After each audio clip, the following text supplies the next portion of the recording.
et toutes les verra. Le monde entier l'adorera.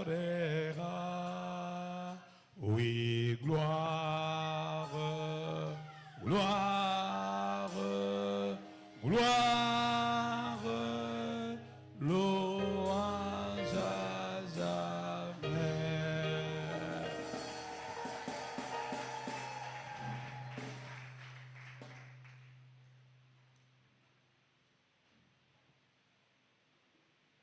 Nous disons Amen. Je vous prie de bien vouloir vous lever pour lire la parole de Dieu. Notre texte de base se trouve dans Jean chapitre 16, versets 1 à 11. Jean 16, 1 à 11.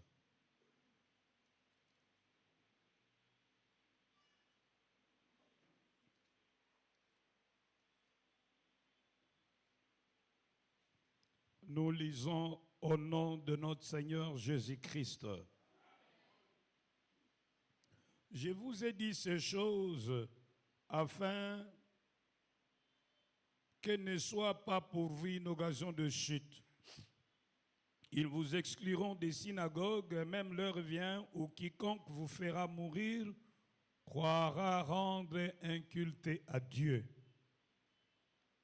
Et ils agiront ainsi parce qu'ils n'ont connu ni le Père ni moi. Je vous ai dit ces choses afin que lorsque l'heure sera venue, vous vous souveniez que je vous les ai dites. Je ne vous en ai pas parlé dès le commencement parce que j'étais avec vous. Maintenant, je m'en vais vers celui qui m'a envoyé. Et aucun de vous ne me demande où vas-tu. Mais parce que je vous ai dit ces choses, la tristesse a rempli votre cœur. Cependant, je vous dis la vérité. Il vous est avantageux que je m'en aille. Car si je ne m'en vais pas, le consolateur ne viendra pas vers vous. Mais si je m'en vais, je vous l'enverrai. Et quand il sera venu, il convaincra le monde en ce qui concerne le péché, la justice et le jugement. En ce qui concerne le péché, parce qu'il ne croit pas en moi.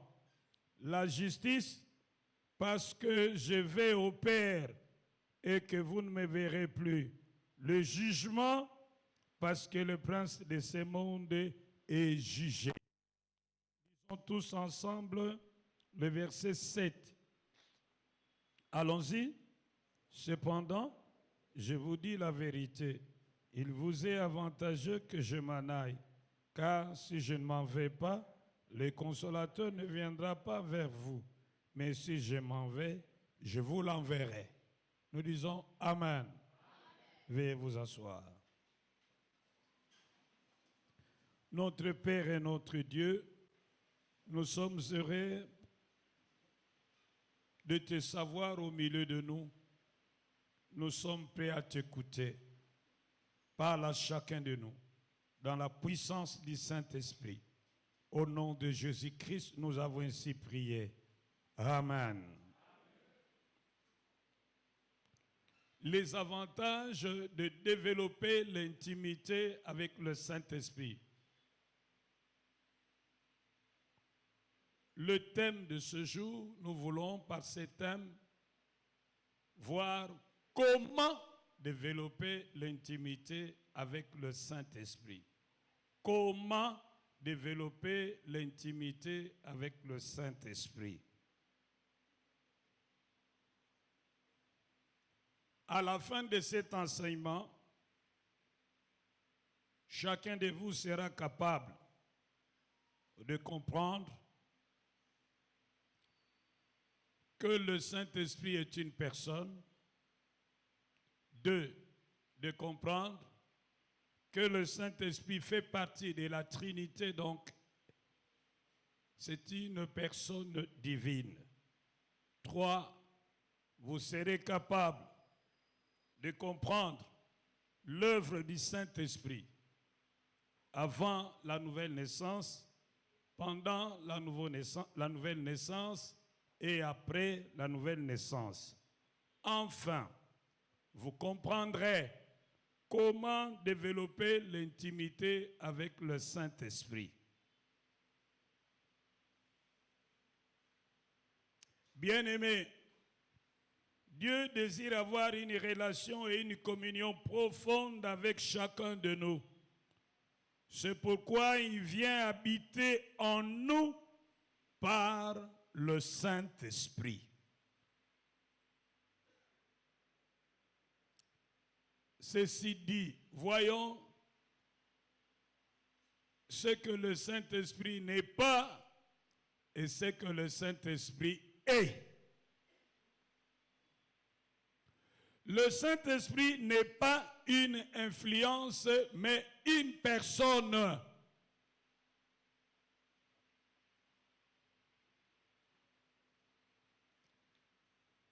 Une personne est une entité qui a l'intelligence et les sentiments. Une puissance n'est pas une personne. C'est pourquoi on dit que une puissance est impersonnelle.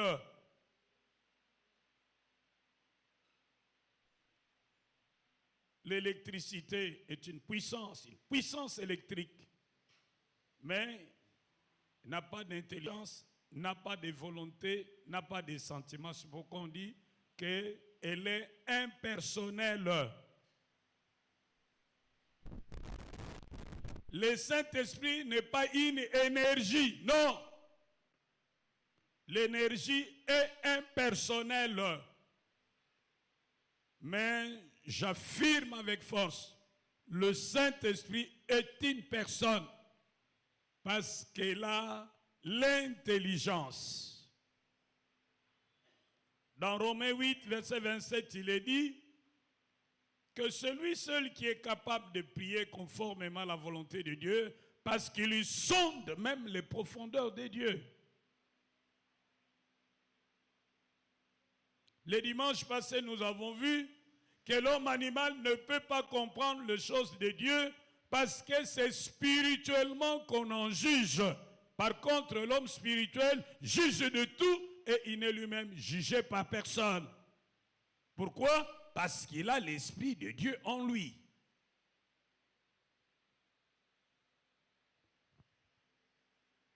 Le Saint-Esprit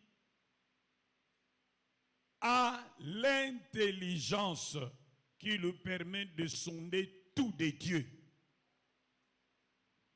La Bible nous dit que le Saint-Esprit a aussi la volonté. Dans 1 Corinthiens 12, verset 11, il est dit qu'il distribue les dons comme il veut. Donc il a la volonté. Le Saint-Esprit a les émotions. Il a des émotions, il a le sentiment. C'est pourquoi il est dit dans Ephésiens 4, verset 30, n'attristez pas le Saint-Esprit. Donc on peut l'attrister. On ne peut pas attrister les courants électriques. On ne peut pas attrister une énergie quelconque.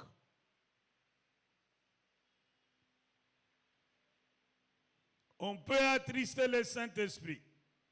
On peut l'insulter. Hébreux 10, verset 29.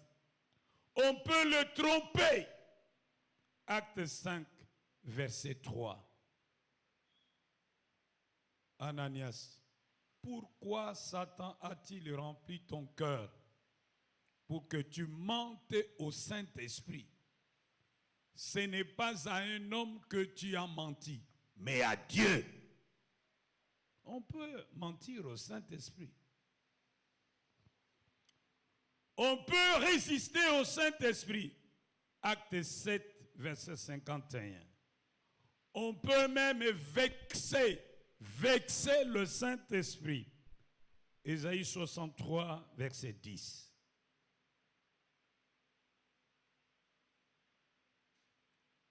Un autre élément à noter, c'est que le Saint-Esprit fait partie de la Trinité. Le Dieu de la Bible, le Dieu de chrétiens est un Dieu trinitaire. Le mot Trinité ne se trouve pas dans la Bible, mais la réalité que ce mot décrit est bien biblique.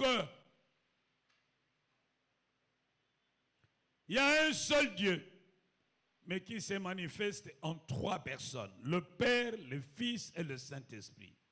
Coéternel, coexistentiel.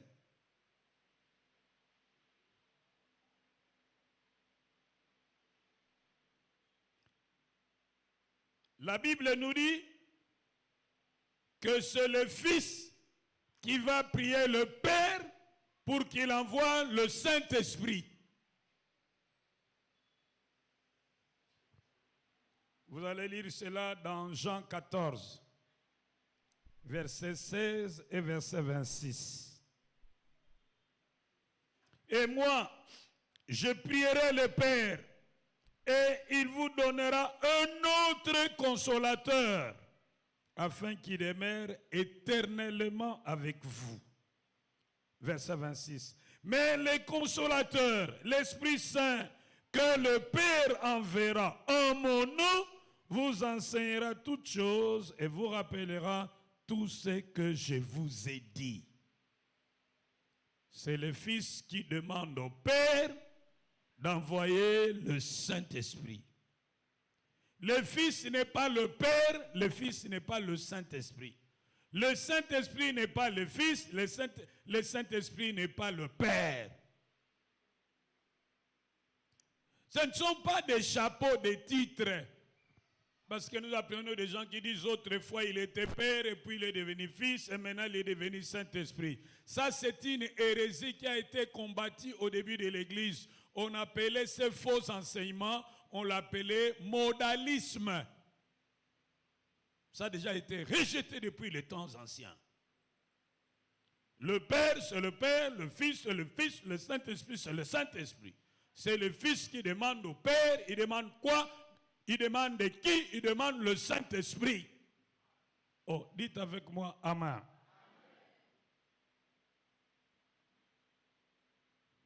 Quand vous prenez encore Jean 15, verset 26. Quand sera venu le consolateur, que je vous enverrai de la part du Père, l'Esprit de vérité qui vient du Père, il rendra témoignage de moi. Oh, dites avec moi, Amen. La Bible nous dit que l'homme, le croyant, accède au Père au travers du Fils par le Saint-Esprit.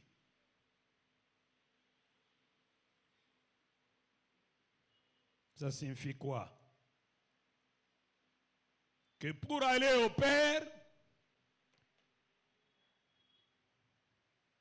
vous devez d'abord rencontrer le Saint-Esprit qui vous convainc du péché, de la justice et du jugement, qui ensuite vous pousse à Jésus.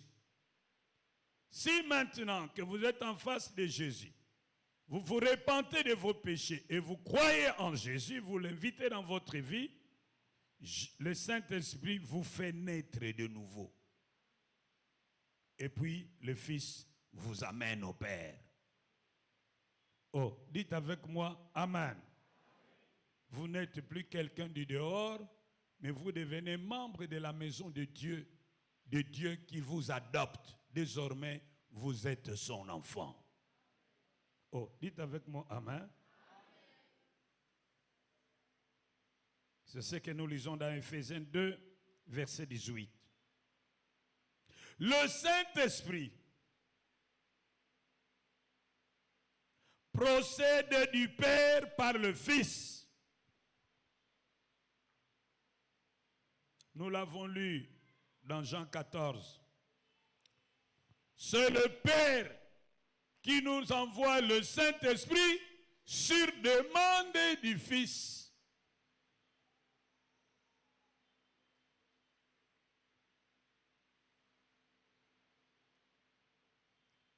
Et puis, vous vous souviendrez du baptême de Jésus. Alors qu'on le baptisait, la Bible nous apprend que le Saint-Esprit, dans la forme d'une colombe, est descendu sur Jésus.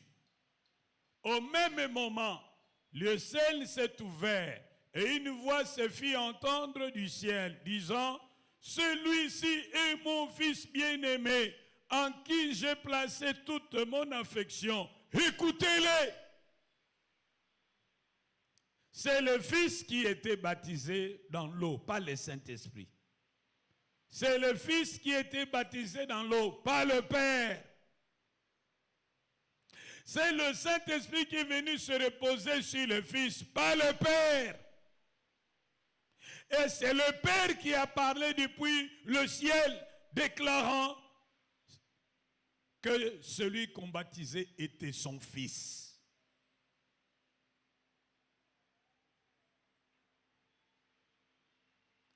Dites avec moi, Amen. Bien-aimés, rappelez-vous, nous avons dit que nous voulons voir aujourd'hui comment développer une intimité avec le Saint-Esprit.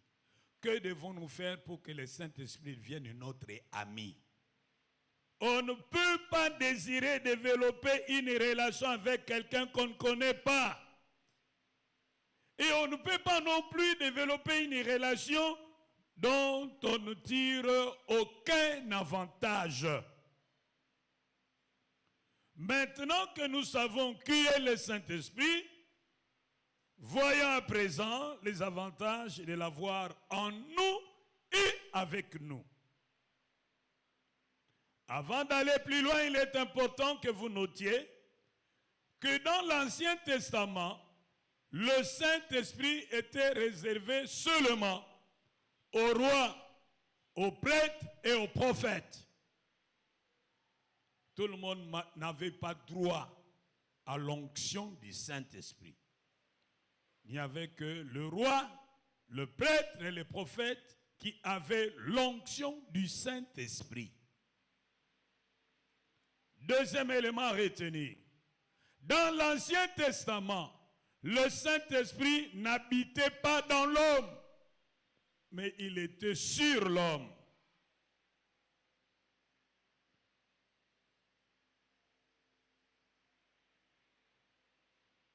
Dans le Nouveau Testament, les choses changent. Le Saint-Esprit n'est plus le privilège d'une poignée de gens, mais la promesse de Joël 2, verset 28 s'est accomplie. Il est répandu sur toute chair. Désormais, pour utiliser un langage purement humain, le Saint-Esprit est devenu un patrimoine universel.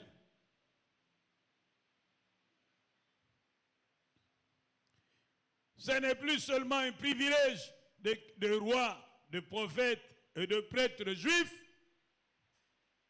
israélites. Maintenant, c'est un privilège qui est accessible à tout le monde. Le grand jour se levait, Dieu nous a visités. Voici de temps nouveau, chantons gloire à l'agneau. Nous recevons de Christ ce qui l'avait promis. Le Saint-Esprit est là. Le Saint-Esprit est là. Le Saint-Esprit est là. La mort a disparu, Dieu donne un plein salut. Et sur le monde entier, le grand jour se levait, le Saint-Esprit est là. L'obscurité s'enfuit, la lumière a jailli, chassant de cœur troublé toute incrédulité. Voyez trembler l'enfer, car dans tout l'univers, le Saint-Esprit est là. Oh, le Saint-Esprit est là, le Saint-Esprit est là, la mort a disparu, Dieu donne un plein salut, et sur le monde entier, le grand jour se levait, le Saint-Esprit est là. Avec la Pentecôte, le Saint-Esprit est à la portée de tout le monde. Oh, dites avec moi, Amen. Mais il n'agit pas de la même manière. Lorsque le Saint-Esprit se met en œuvre, il agit différemment selon qu'on ne connaît pas encore Jésus. Il va agir autrement au moment où vous prenez la décision de vous repentir de vos péchés et d'inviter Jésus dans votre vie. Il va agir différemment après que vous ayez donné votre vie à Christ. C'est pourquoi maintenant nous allons voir l'œuvre du Saint-Esprit avant la conversion, pendant la conversion et après la conversion. Avant la conversion, la Bible nous dit que le Saint-Esprit a comme mission de nous convaincre du péché, de la justice et du jugement. Le Saint-Esprit vient mettre le doigt sur le péché. On dit, ça ne va pas entre toi et Dieu à cause du péché. Ça ne va pas entre toi et Dieu à cause de tes mensonges, de ton orgueil, de ta prostitution, de tes corruptions, de tes vols, de ta colère, de ta méchanceté, de ton injustice, de ta cigarette, de ton tabac, de la mauvaise musique que tu aimes entendre. Voilà, c'est ici où se pose le problème entre toi et Dieu. Il met la lumière. C'est pourquoi, lorsque quelqu'un vient pour la première fois s'exposer à l'évangile, il est bousculé. Et parfois, il se dit, mais comment cet homme parle-t-il de ma vie? Comme s'il y a quelqu'un qui est allé m'accuser auprès de lui. Non, ça c'est l'œuvre du Saint-Esprit. Oh, dites avec moi, Amen. Il peut travailler d'une manière telle que un pécheur peut se mettre à pleurer. L'homme se sent terrassé par la gravité du péché par rapport à la sainteté et à la justice de Dieu. Et il cherche une voie de sortie. C'est alors qu'on va lui présenter Jésus. Et oui, par Jésus, qui est mort à la croix pour tes péchés, qui est ressuscité. Dieu peut te pardonner. Tu peux négocier un nouveau départ. Tu peux sortir, échapper de la colère de Dieu, échapper au jugement qui attend le monde entier. Oh, dites avec moi, Amen. C'est en ce moment-là que nous passons à la deuxième étape. Donc la première étape, vous l'aurez comprise avec moi, c'est le ministère de la conviction. Jean 16, versets 7 à 10. Le Saint-Esprit convainc les pécheurs de son péché, de la nécessité d'abandonner le péché, de la nécessité de se tourner vers Dieu, de la nécessité de reconnaître que Jésus est mort à la croix pour ses péchés et que Dieu l'a ressuscité afin que le pardon des péchés soit annoncé par la foi en son nom. Ça, c'est le travail qu'il fait. Maintenant que l'homme est convaincu, nous passons à la deuxième étape.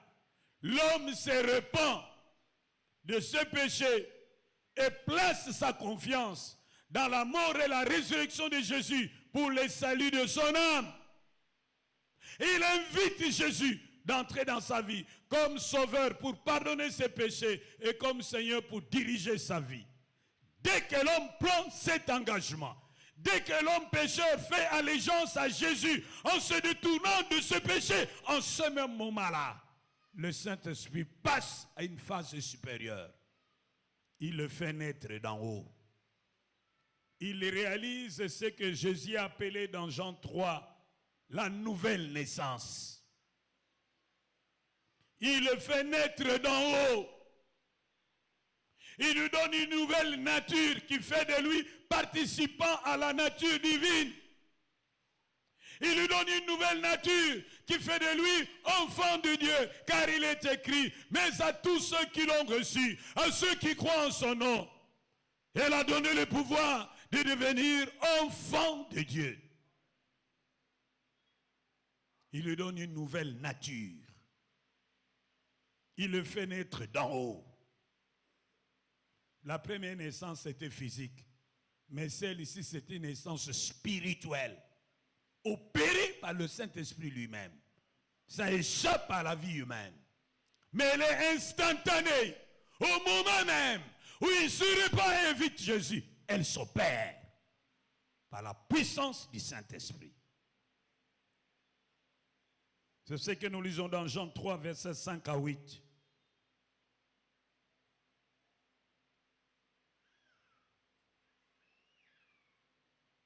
Au même moment où l'homme se répand de ses péchés, accepte Jésus comme Seigneur et Sauveur personnel, le Saint-Esprit prend cet homme qu'il a régénéré, il l'introduit dans le corps de Christ. Il l'incorpore dans le corps du Christ. C'est ce que nous appelons le baptême du Saint-Esprit. Nous avons été baptisés en Christ. 1 Corinthiens 12, verset 13.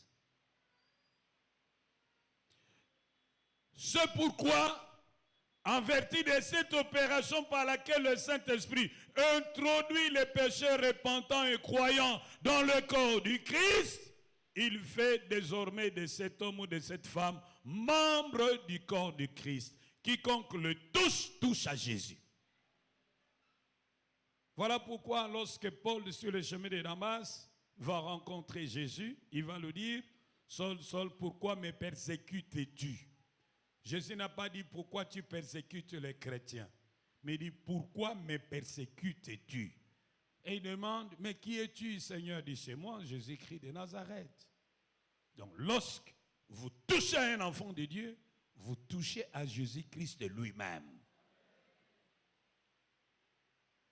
La Bible nous dit dans Colossiens 3, verset 3, car nous sommes morts et notre vie est cachée avec Christ en Dieu.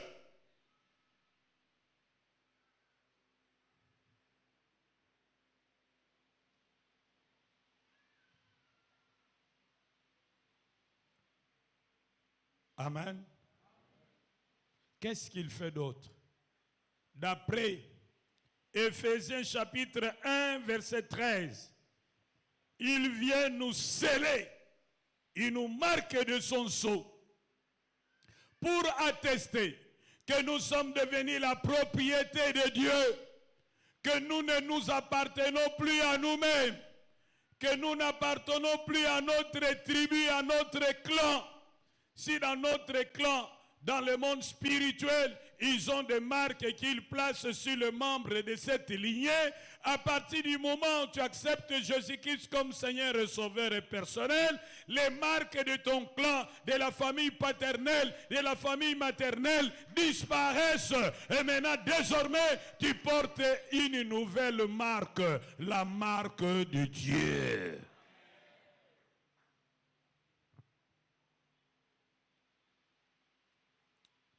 J'avais reçu une fois ici un garçon, un jeune homme qui était en 5e année des humanités. Il vivait chez sa grand-mère qui avait une plaie incurable. Un bon matin, il a vu sa grand-mère en train de nettoyer sa plaie. Et mis de compassion, il dit à sa grand-mère, grand-mère, tu perds ton temps en te lavant cette plaie. Parce que chaque jour, nous venons lécher ta plaie. La grand-mère était surprise par cette déclaration. Il dit, mais comment tu peux me dire des propos méchants comme ça? Non, ce ne sont pas des propos méchants, c'est la vérité que je te dis. Et la grand-mère dit, mais tu viens lécher ça avec qui même enfin? C'est avec tel. Tu peux les appeler, je le répéterai en leur présence. Et maintenant, non, je suis fatigué de la sorcellerie. Amène-moi chez les pasteurs qu'ils prient pour moi. Ils sont venus ici. Moi, je pose la question, jeune homme. Est-ce que un prophète a dit que tu étais sorcier? Il dit non, personne. Moi-même, je sais. Je sors, je mange, je tue, je fais tout et je rentre. Je suis sorcier, mais je suis fatigué d'être sorcier. Dans mon entretien, je lui pose la question de savoir, est-ce que là où tu es ou dans la rue quand tu passes, tu sais distinguer les sorciers des non-sorciers? Il dit oui. Comment? Il dit non. Il y a beaucoup de signes, il y a des signes. Les chrétiens ont une étoile, mais d'une autre couleur, d'une autre nature. Une étoile, quand tu vois cette étoile, tu sais que celui-ci c'est un chrétien. Mais nous les sorciers, certains ont aussi des étoiles, mais des étoiles délavées, qui ne brillent plus. Et je crois qu'il avait dit la vérité. Parce qu'une fois, nous avons vu un magicien entrer dans cette église. Il venait de Kimbansek. Et lorsqu'il était arrivé à la station, il a vu une étoile qui ne ressemblait pas aux étoiles auxquelles il était habitué. Il a demandé au pompiste, y a-t-il une église ici? On dit oui. Il y avait une église ici derrière, mais elle s'est déplacée, mais l'autre ici en face. Il dit, mais je ne vois pas d'église en face. Il dit, mais celle-là en construction, c'est une église. Alors il est venu pour entrer, il n'a pas pu entrer. Il est parti. Le jour après, il a enlevé toutes ces histoires. Il est venu, il est entré. On va le découvrir pendant les moments de prière. Il va tomber et finalement, il va confesser tout ce qu'il devait confesser. Mais il a dit, je vis une étoile qui est différente des autres auxquelles je suis habitué. Dis à ton voisin, Nzamba zakana bilembo na ye, loba. Oh, répète-le lui, Nzamba zakana bilembo na ye, loba na ye. Les sorciers savent voir ces signes. Même les occultistes d'un certain niveau peuvent voir ton signe. Il y a plusieurs signes, il n'y a pas que l'étoile, il y a plusieurs signes. Mais ceux qui ont fait une rencontre véritable avec Jésus, qui se sont repentis de leurs péchés, qui ont placé leur confiance en la mort et en la résurrection de Jésus pour le salut de leurs âmes, la Bible nous apprend qu'ils ont déjà reçu ils ont déjà reçu le sceau. Ils ont déjà reçu quoi? Demande à ton voisin, quel signe as-tu? Et qui t'a marqué? Dis-lui qui t'a marqué. Tianga elembo nzambe nanga nakoma elembo nzambe nanga. Non. Convertis-toi, répands-toi, crois en Jésus-Christ et tu recevras le sceau.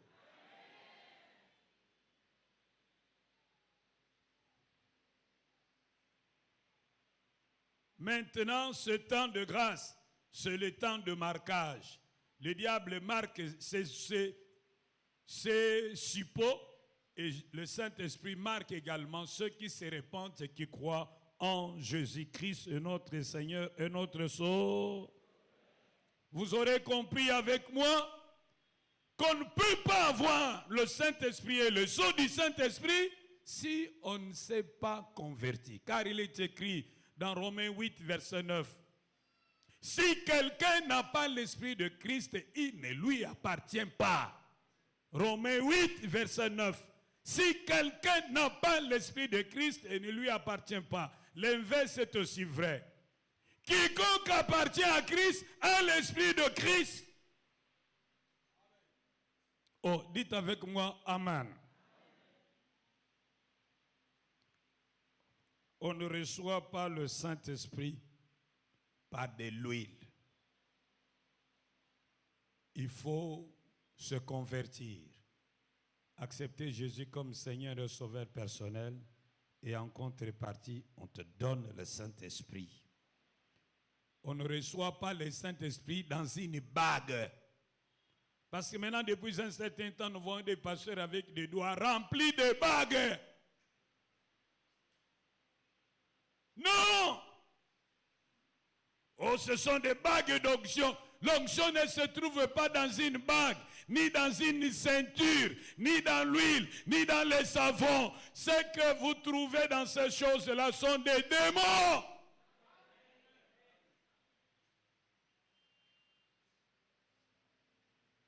Oh, dites avec moi, Amen. Est-ce que vous êtes là? Est-ce que vous êtes là? Alors, maintenant, qu'est-ce qui vient après? Vous avez accepté Jésus. Le Saint-Esprit vous a régénéré. Le Saint-Esprit vous a marqué du sceau de Dieu. Le Saint-Esprit vous a incorporé dans le corps du Christ. Et après, qu'est-ce qui suit? Après, le Saint-Esprit va faire un travail de titan. Premièrement, dans Jean 14, verset 26, il va t'enseigner pour que tu sortes de l'ignorance et de la confusion. Il va t'enseigner. Deuxième chose, Jean 14, verset 26, il va te rappeler les enseignements de Jésus. Pas une nouvelle révélation, mais il va te rappeler ce que Jésus avait déjà enseigné. Troisième chose, dans 1 Corinthiens 2, 14, il va te donner une intelligence spirituelle pour bien comprendre les Écritures et dans la profondeur. Il va te donner une intelligence spirituelle qui va te permettre de connaître les Écritures en profondeur et de les comprendre. Quatrième chose, il va transformer ton caractère. Le Saint-Esprit va transformer ton caractère, ainsi que ta conduite,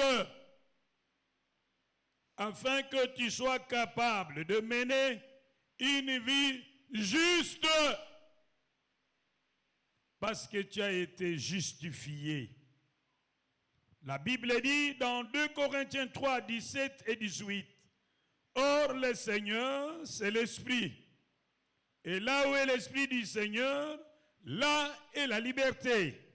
Nous tous, dont le visage découvert reflète la gloire du Seigneur, nous sommes transformés à la même image de gloire en gloire par l'Esprit du Seigneur. » Donc, ça, c'est un grand travail qu'il opère en nous. Nous transformer. Transformer notre caractère.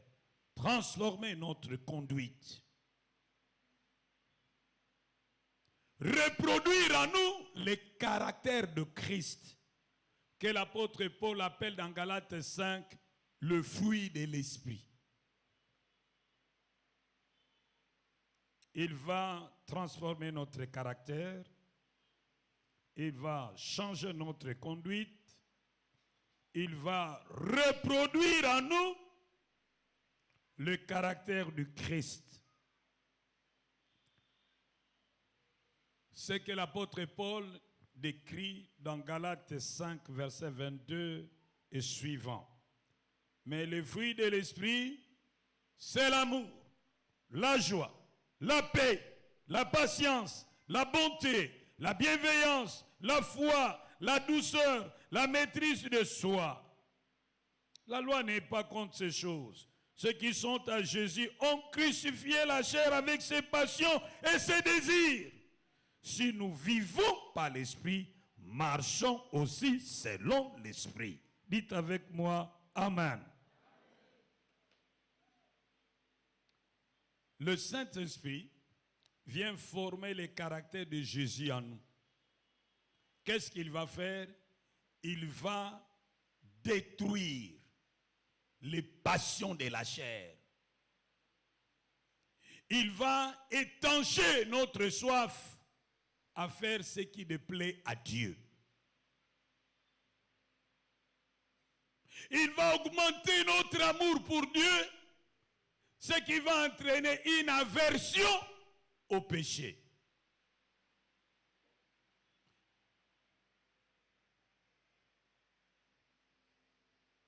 Nous disons bien Amen. Il change notre caractère. Le changement sera tellement radical que les hommes qui vont le remarquer diront: ah, c'est vrai, si quelqu'un est en Christ, il est une nouvelle créature. Les choses anciennes ne sont passées et voici toutes choses sont devenues nouvelles.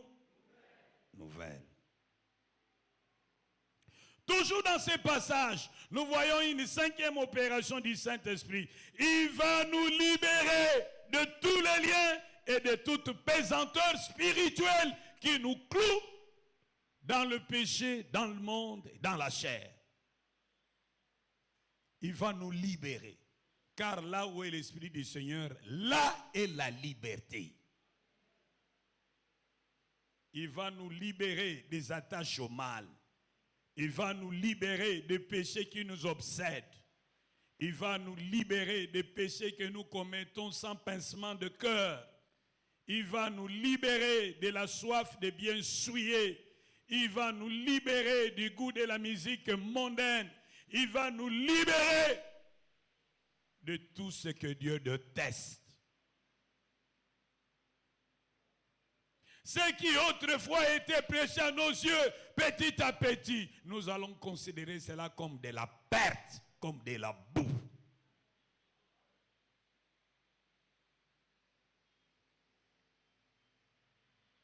Alors nous pourrons chanter Masia bolingo yo yo yo bolingo ah.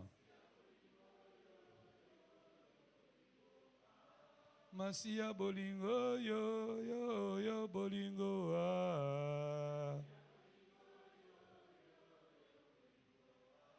Yebisa José Nabala Yesue Yebisa André Natika Makaya Ayebisanto Natika Kindumba Yebisa Papi Natika Konsere Oh Masia bolingo yo yo yo bolingo ah.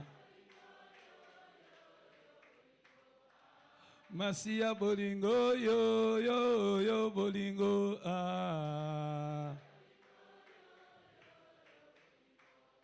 Ayebisa Mathieu Nabala Yesue Yebisa José Nakoma mon Christ. Nous disons Amen.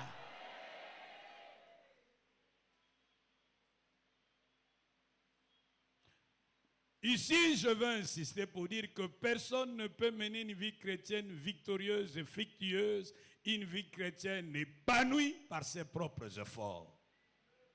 C'est Dieu qui produit en nous par l'Esprit le vouloir et le faire selon son bon plaisir.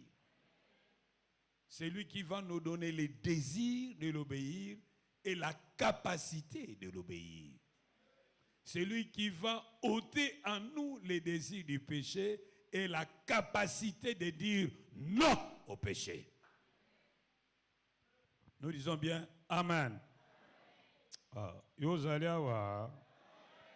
Il est dit dans Galates 5, verset 16, marchez selon l'Esprit et vous n'accomplirez pas les désirs de la chair. Si vous pouvez développer l'intimité pour savoir écouter la voix du Saint-Esprit, Parce qu'il ne parle pas avec violence, il parle dans la douceur. Dès que vous allez développer l'esprit d'écoute du Saint-Esprit et que vous serez souple pour obéir à ce qu'il vous dit, vous n'accomplirez plus les désirs de la chair. 6e opération. Le Saint-Esprit vient dans notre vie pour nous remplir de sa puissance infiniment grande.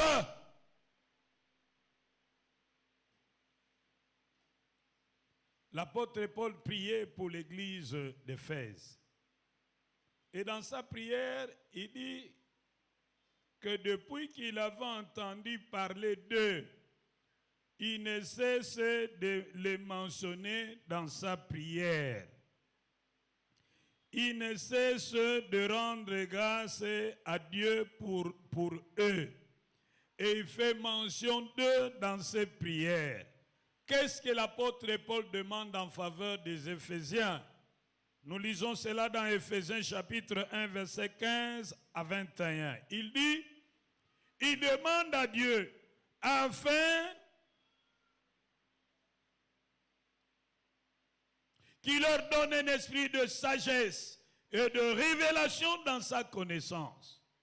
Qu'il illumine leurs yeux, les yeux de leur cœur, pour qu'ils sachent quelle est l'espérance qui s'attache à son appel. Quelle est la richesse de la gloire de son héritage qu'il réserve aux saints. Et quelle est envers nous qui croyons l'infinie grandeur de sa puissance, se manifestant avec efficacité par la vertu de sa force. Il a déployé en Christ en le ressuscitant de mort et en le faisant asseoir à sa droite dans le lieu céleste, au-dessus de toute domination, de toute autorité, de toute puissance, de toute dignité et de tout nom qui peut être nommé non seulement dans les siècles présents, mais encore dans les siècles à venir. Il faut que les chrétiens comprennent que depuis que le Saint-Esprit a fait de votre vie son temple, de votre corps son temple, il a rempli d'une puissance infiniment grande. Et étant unis avec Christ, et comme Christ est assis au-dessus de toute autorité, de toute dignité, de toute principauté, sachez, comprenez bien que vous aussi ensemble avec Christ, vous êtes au-dessus de toute autorité, de toute dignité, de toute principauté, de tout esprit méchant dans le lieu céleste. Dites avec moi Amen.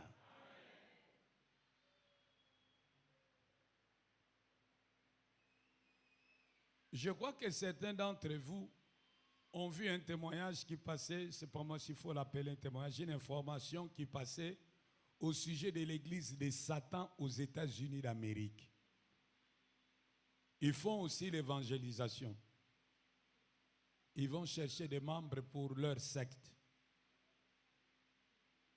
C'est vraiment un défi. Hein? Vous, quand nous disons venez, nous allons faire l'évangélisation, vous ne venez pas. Mais eux, ils font l'évangélisation à leur manière.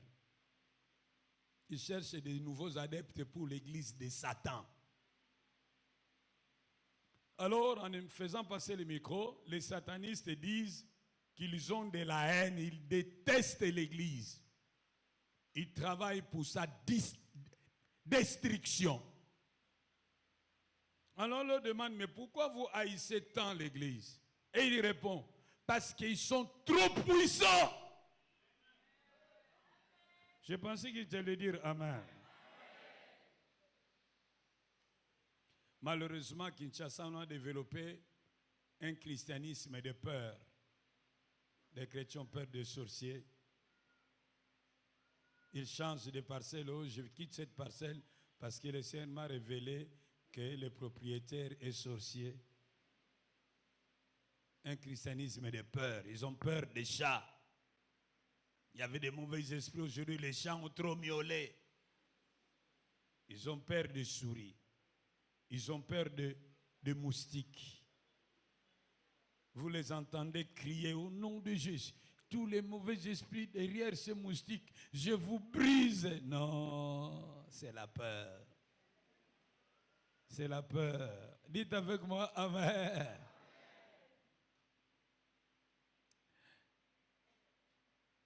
J'ai lu un livre où on racontait, on donnait les témoignages de Billy Graham. Billy Graham dormait et Satan est entré dans sa chambre. Il l'a réveillé. Billy Graham s'est réveillé. Et Satan s'est présentant, lui disant, c'est moi Satan. Et Billy Graham lui a dit, passe, laisse-moi dormir. Il a tiré son drap, il a continué à dormir. Si c'était toi, tu allais quitter cette maison la même nuit. Ah, ndako Satan gotaka. Nake yotana la libanda. Plus jamais na ulala. Parce que tu ignores que celui qui est en toi est plus fort que celui qui est dans. Tu ignores que tu as une puissance infiniment grande qui dépasse toute celle du monde des ténèbres. Jésus a dit, je vous ai donné le pouvoir de marcher sur le scorpion, laissez, et c'est toute la puissance de l'ennemi, et rien ne pourra vous nuire. Toute arme forgée contre vous sera sans. Ils vous feront la guerre, mais vous ne serez jamais vains. Oh, dites avec moi, Amen. Dis à ton ami, depuis que tu as accepté Jésus, dis-lui, tu as une puissance infiniment grande.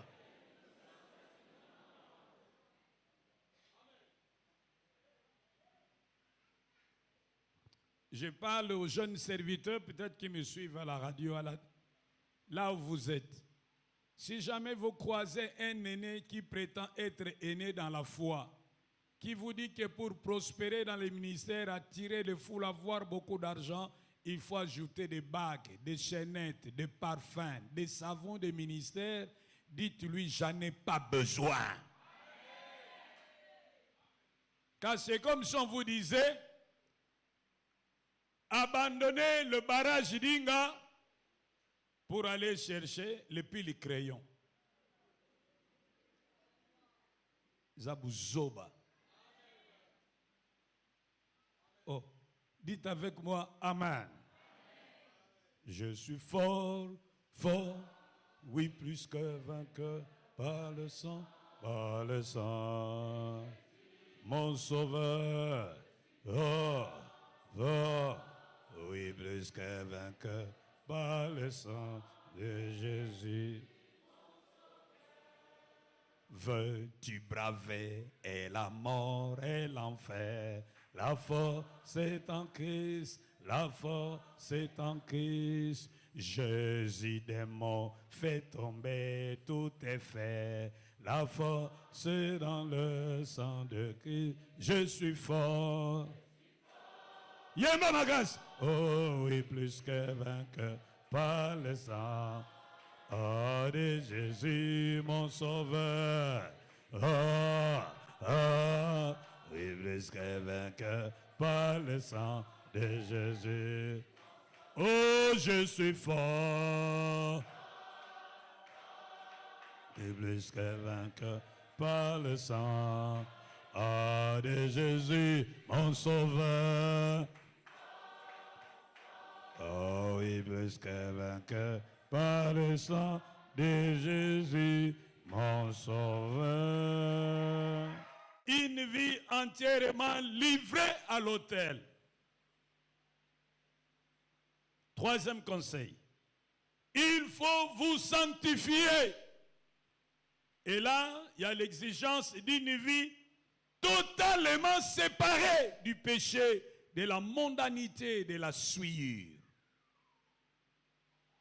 Une vie totalement séparée du péché, de la mondanité, de la souillure. Car le Saint-Esprit est saint. Et Dieu a dit, vous serez saints parce que je suis saint. Quatrième et dernier conseil. Il faut raviver la flamme du Saint-Esprit par des exercices de piété. Ravivez, soufflez, mettez un peu du bois, que la flamme brûle, qu'elle brûle plus fort que hier. Ravivez la flamme du Saint-Esprit. Dans 1 Thessaloniciens 5, 19, 1 Thessaloniciens 5, 19, la Bible dit, n'éteignez pas le Saint-Esprit. Le Saint-Esprit, c'est comme une flamme, il ne faut pas l'éteindre. Il faut mettre du bois. Il faut que le combustible soit là. Qu'il brûle encore. Qu'il nous enflamme de sa flamme sacrée. Dans 2 Timothée chapitre 1 verset 6, l'apôtre Paul dit à Timothée, ranime le don du Saint-Esprit que tu as reçu par l'imposition de main. Il n'y a pas autre moyen pour animer la flamme du Saint-Esprit en nous que la prière, le jeûne, le veiller, la discipline personnelle, la lecture régulière de la parole de Dieu. C'est à ces prix-là seulement que la flamme va s'allumer. Dis à ton voisin, pela na mulimu, loba ne pepe. Zongela, loba ne pela na mulimu. Oh, dites avec moi, Amen. Mon frère, ma soeur, après tout ce que nous venons de dire ici, j'aimerais te poser quelques questions. Es-tu réellement né de nouveau? Peux-tu te rappeler d'un jour où tu t'es repenti et tu as cru en Jésus?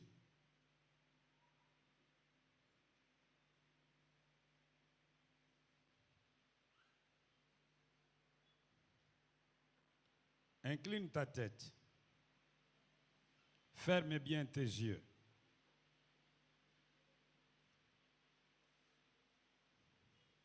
Le Saint-Esprit veut vraiment que tu deviennes son ami. Il veut vraiment t'enseigner des grandes choses. Il veut vraiment te rappeler des choses merveilleuses. Il veut éclairer ton intelligence spirituelle. Il veut transformer ton caractère. Il veut te libérer de tous les liens, de quelque nature qu'ils soient. Il veut te rendre puissant et fort pour triompher de tes ennemis. Il veut te qualifier, te donner des dons qui puissent te rendre utile dans sa moisson. Veux-tu vraiment développer une intimité avec lui?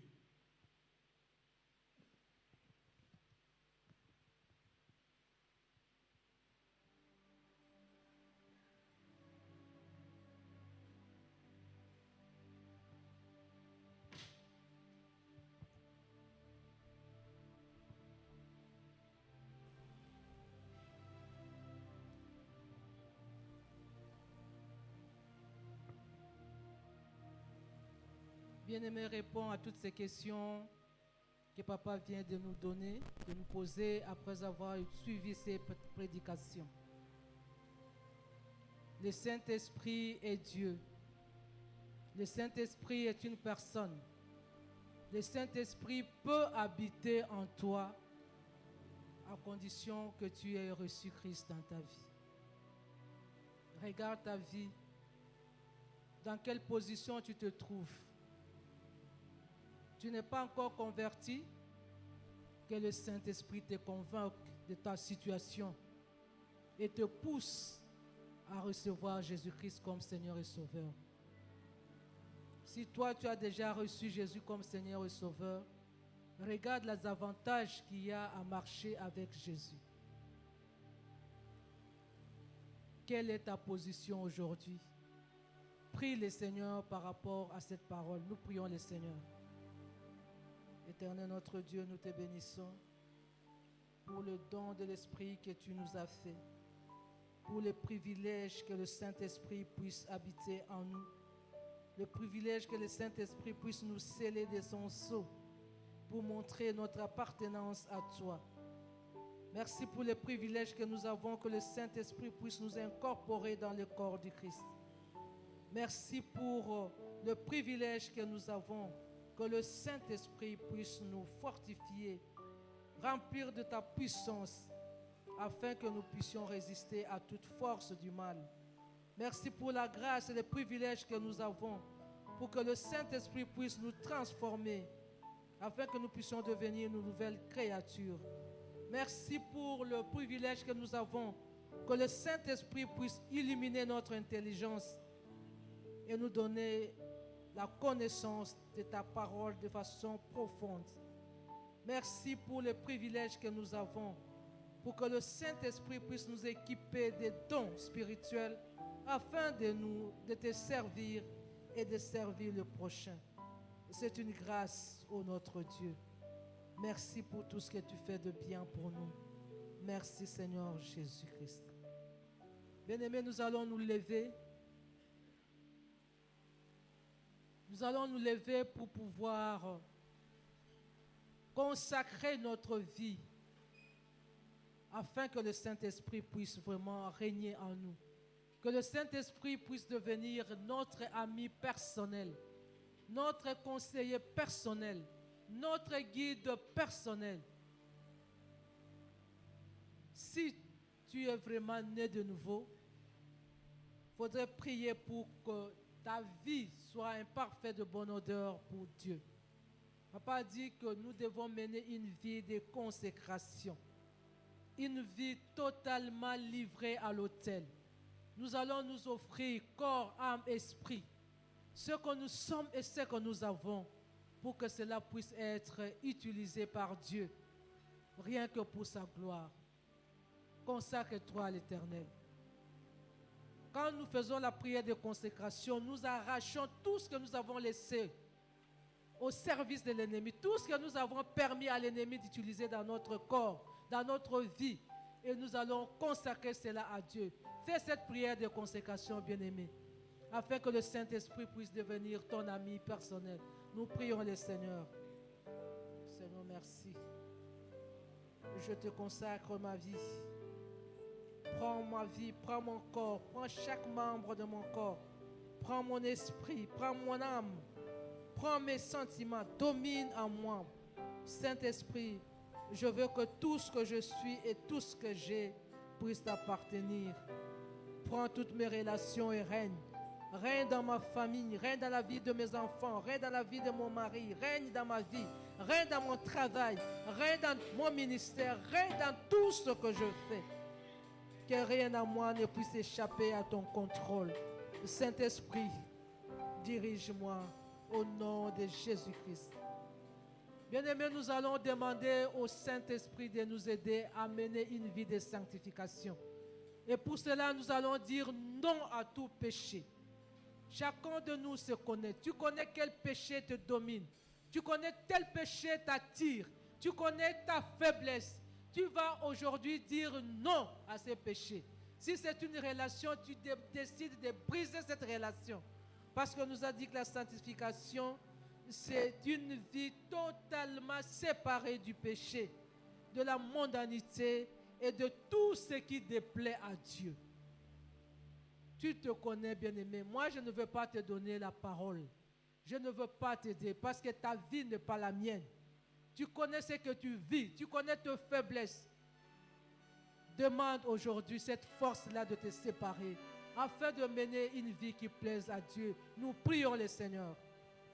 Éternel notre Dieu, je te bénis pour ton amour infini. Je te recommande ma vie, ô Dieu. Aide-moi à marcher de victoire en victoire sur le péché. Je dis non à la mondanité. Je dis non au conformisme. Je dis non à la compromission. Je dis non à tout ce qui peut compromettre ma vie. Et je me livre à toi, ô Dieu, pour que tu puisses éclairer ma vie, que tu puisses m'aider à marcher dans la sanctification, comme toi tu es saint, afin qu'en toutes choses, dans ce que je fais, dans ce que je dis, dans mes pensées, dans mes actes, que je puisse t'honorer Merci Seigneur. Je te le demande au nom de Jésus-Christ. Bien-aimé, dernier conseil pour que le Saint-Esprit puisse être l'ami de tout le temps. Nous devons toujours raviver sa flamme dans notre vie. Nous devons demander à ce que le Saint-Esprit nous oriente en toutes choses. Demande à Dieu de faire de toi un homme ou une femme de prière. Que la prière devienne ton mode de vie. Et quand tu pries, demande à ce que le Saint-Esprit prenne contrôle de tous les aspects de ta vie. Que le Saint-Esprit domine en toi. Demande au Saint-Esprit de te donner une vie de prière, qui te donne la force de jeûner, de veiller, de faire de retraite, qui te donne la discipline dans la méditation de la parole. C'est parce que la parole de Dieu qui va nourrir ta prière. C'est dans la parole de Dieu que tu vas épuiser les arguments pour que tu te présentes avec devant Dieu, afin que Dieu exauce et que ta prière soit puissante. Nous prions le Seigneur. Éternel mon Dieu, je viens à toi implorer ta grâce dans ma vie, Seigneur, pour que ma vie soit une vie de prière, que ma vie soit une vie, oui, de prière, une vie de méditation de ta parole. Donne-moi la discipline dans ma façon de méditer ta parole. Aide-moi à entrer dans la profondeur et que ta parole puisse argumenter mes prières afin que je ne sorte pas de ta parole lorsque je me présente devant toi. Seigneur, merci. Merci de faire de moi une femme de prière, une femme de foi. Et merci, Seigneur, de me donner la compréhension profonde de ta parole afin que cela puisse alimenter ma vie. Saint-Esprit, prends le contrôle de tout mon être. Prends le contrôle de toute ma vie, de mes pensées, de mes paroles, de mes actes. Règne au-dedans de moi. Saint-Esprit, parle-moi en chaque instant. Domine sur moi et dirige-moi. Sois l'ami de tout le temps. L'ami dont j'ai besoin, qui ne m'abandonnera jamais. Nous avons ainsi prié au nom de Jésus-Christ, notre Seigneur et notre Sauveur, et nous disons Amen.